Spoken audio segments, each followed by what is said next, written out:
की शुरुआत में हमें एक लड़के का सीन दिखाते हैं जिसे सब लोग हीरो बोल रहे थे और सभी लोग उसको रिलाई करते हुए उसको अपनी तरफ खींचने की कोशिश कर रहे थे। सभी लोग उससे कहते हैं, हीरो प्लीज हमारी मदद करो, हमारी मदद करो। पर वो लड़का बहुत ज्यादा डरा हुआ था और वो अपना आप में खोते हुए कहता है कि मॉम प्लीज मुझे बचाइए। वो लड़का अपनी माँ से कहता है कि सभी लोग मुझसे हीरो कहा करते हैं, पर आखिर मैं ही क्यों, आखिर मैं ही एक हीरो क्यों हूँ। मैं ये नहीं करना चाहता, ये सच में बहुत ज्यादा हार्ड है और मैं इससे बहुत ज्यादा डरता हूँ। पर उस लड़के की माँ उसे समझाते हुए कहती कि मेरे लड़के, तुम इस दुनिया की आखिरी बची हुई उम्मीद हो, इसलिए इस तरीके से बच्चों की तरह रोना बंद करो और एक हीरो की तरह मरना।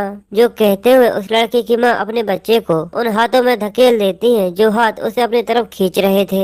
जिसके बाद सीन प्रेजेंट टाइम का होता है जहाँ पर वही लड़का बहुत ज्यादा बड़ा हो चुका था और उसके चेहरे पर पानी की बूंदें पड़ते ही उसे होश आने लगता है और वो अपनी आंखें खोलते हुए अपनी जगह से उठने की कोशिश करता है। और हमें पता चलता है कि इस लड़के का नाम किन सुंग गिन है और ये इस दुनिया का आखिरी बचा हुआ इंसान है जो कि इस टूटी हुई बिल्डिंग के अंदर पड़ा हुआ था। वो अपनी जगह से उठते हुए अपनी तलवार को उठा लेता है और कहता है, मुझे लगा था कि मैं थोड़ी देर यहाँ पर आराम कर सकता हूँ। पर जैसे ही वो नीचे की तरफ देखता है तो वहाँ पर कई सारे मॉन्स्टर्स थे जो कि उसी की तरफ बढ़ते जा रहे थे, जिनको देखकर सुनगिन हंसते हुए कहता है, पर मुझे नहीं लगता है कि ये मुझे थोड़ा सा भी आराम करने देंगे। इनके जैसे न जाने कितने कमीने हैं जिनको मुझे मारना है। और हमें दिखाते हैं कि सुनगिन जिस बिल्डिंग के ऊपर खड़ा था उसके नीचे हजारों लाखों की मात्रा में कई सारे मॉन्स्टर्स थे जो कि उसी की तरफ बढ़ रहे थे।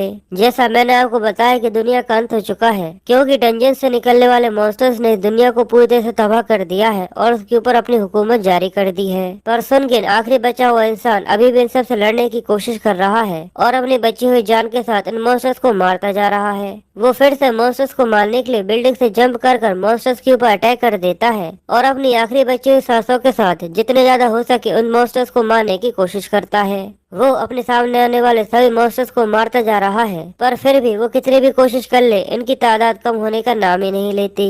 सुनगिन अब तक लाखों की गिनती में मॉन्स्टर्स को मार चुका है पर अभी तक मॉन्स्टर्स की संख्या जरा सी भी कम नहीं हुई है। पर अब सुनगिन की हालत भी बहुत ज्यादा खराब हो चुकी है, वो बहुत ज्यादा थक चुका है और बहुत ज्यादा घायल भी है। उसके मुंह से खून निकल रहा है पर फिर भी वो चाहकर भी हार नहीं मान सकता।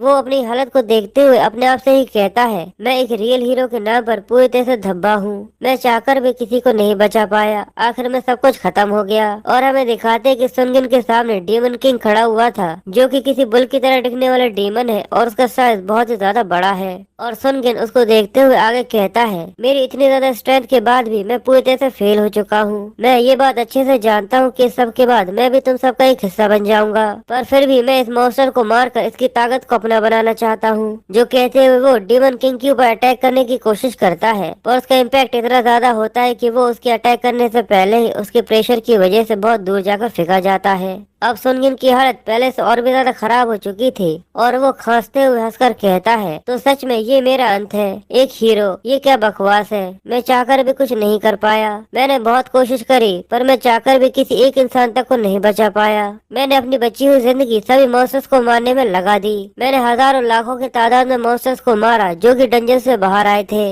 पर फिर भी एक हीरो बनना पूरी तरह से बकवास रहा। पूरी दुनिया खत्म हो चुकी है, सभी लोग मारे जा चुके हैं और आज यहाँ पर मॉन्स्टर के हाथों से मरने के बाद मेरा भी यहीं पर अंत हो जाएगा। और हमें दिखाते हैं कि वो डीमन किंग सुनगिन के ऊपर अटैक करता है जिसके साथ उसकी भी यहीं पर मौत हो जाती है।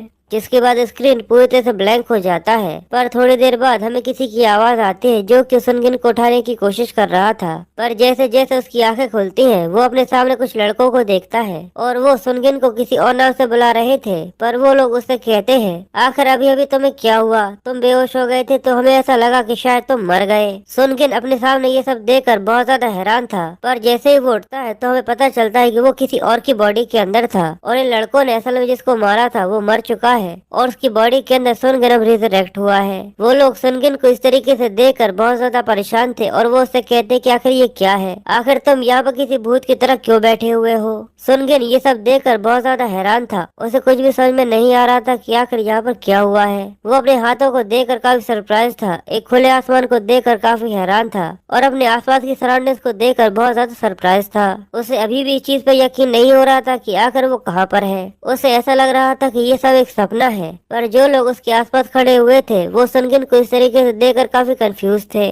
सुनगिन ये सब देखकर कहता है, क्या मैं कोई सपना देख रहा हूँ? वो बुरे लड़के जो कि सुनगिन को पहले परेशान कर रहे थे वो लोग उससे आगे कहते हैं, तुम सपने में बहुत ज्यादा बातें करते हो, चलो अब अगर तुम फिर से उठ गए हो तो तुम्हें फिर से पीटना चालू करते हैं। जो कहते हुए बुरे लड़कों का लीडर सुनगिन की कॉलर को पकड़ लेता है और फिर से उसको मारने की कोशिश करने लगता है। पर सुनगिन अभी भी एक बहुत बड़े शौक में था, इसलिए वो उन लोगों को देखकर कहता है कि तुम लोग सच में मेरे अलाय हो। पर वो अपनी बात पूरी कर पाता उससे ही पहले वो लड़का कहता है, चलो अब जल्दी से अपना मुंह बंद करो वरना तुम्हारे दांत टूट जाएंगे। और जैसे ही वो लड़का उसको पंच मारने की कोशिश करता है, सुनगिन अपने रिफ्लेक्सेस की वजह से बड़े ही आसानी से उसके पंच को ब्लॉक कर लेता है। पर ये देखकर वो लड़का काफी कंफ्यूज था। पर तभी सुनगिन अपने पंच बनाकर उसके चेहरे पे एक जोरदार पंच मारता है, जिससे वो लड़का काफी ज्यादा दूर फेंका जाता है। उसकी हालत बहुत ज्यादा खराब हो जाती है। उसके सभी साथी ये देखकर काफी सरप्राइज थे और बहुत ज्यादा हैरान भी होते हैं और लोगों की हालत बहुत ज्यादा खराब हो जाती है। अब सुनगिन यहाँ पर जिस लड़के की बॉडी के अंदर रिजरेक्ट हुआ है, इस लड़के का नाम सोयुन है, इसलिए मैं सब सोयुन ही बोलूंगा।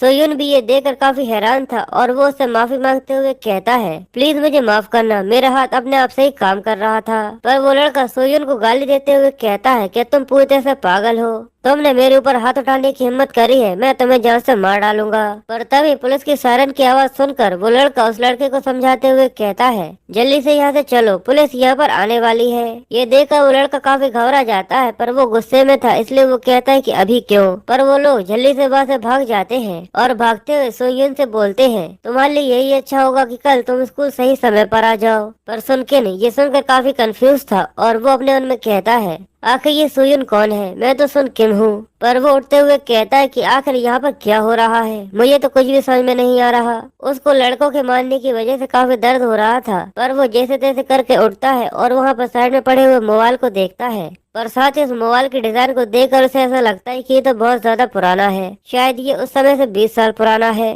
पर जैसे वो क्लियरली मोबाइल में अपने रिफ्लेक्शन को देखता है तो वो ये देखकर काफी हैरान हो जाता है और कहता है कि आखिर ये कौन है।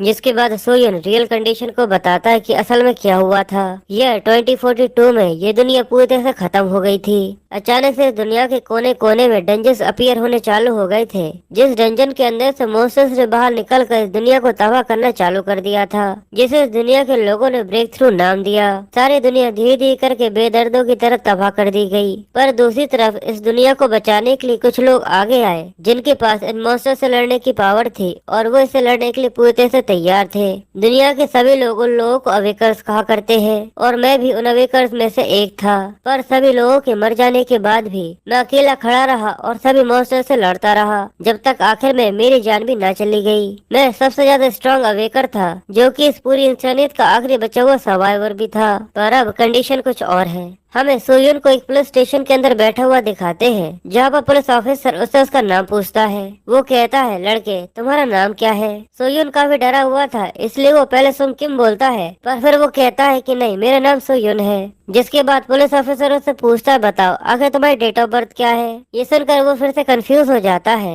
तो वो पुलिस ऑफिसर कहता है कि आखिर तुम कितने साल के हो, जल्दी से जवाब दो, क्या तुम पूरी तरह से बेवकूफ हो?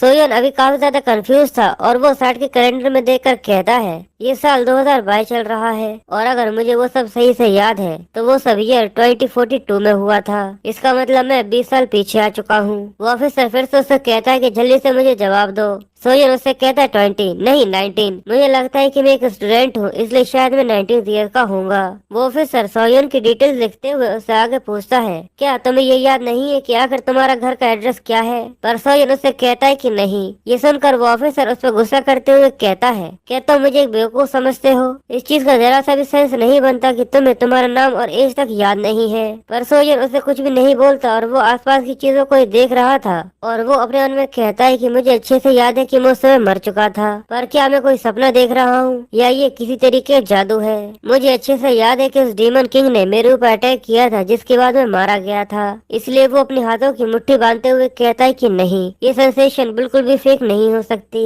मैं सच में फिर से पास्ट में आ चुका हूँ। पर आखिर मेरी सुनगिन की ओरिजिनल बॉडी का क्या हुआ और आखिर मुझे फिर से मेरी बॉडी के अंदर जाने के लिए क्या करना होगा? यहाँ पर ऐसी कई सारी चीजें हैं जिसके बारे में मुझे नहीं पता और मैं इसके बारे में नहीं जानता। फिर वो ऑफिस से एक लंबी सी सांस लेते हुए सोयुन से कहता है, तुमसे बात करने का कोई भी मतलब नहीं है, इसलिए इसके बारे में भूल जाओ। मैंने तुम्हारी माँ से बात करी है और वो थोड़ी देर में यहाँ पर आ जाएंगी, जिसके बाद तुम यहाँ से उनके साथ जा सकते हो। पर यहाँ से जाने के बाद सीधे अपने घर जाना और उस कंस्ट्रक्शन साइट को पूरी तरह से अवॉइड करने की कोशिश करना, जिसके बारे में न्यूज में सुबह बताया जा रहा था।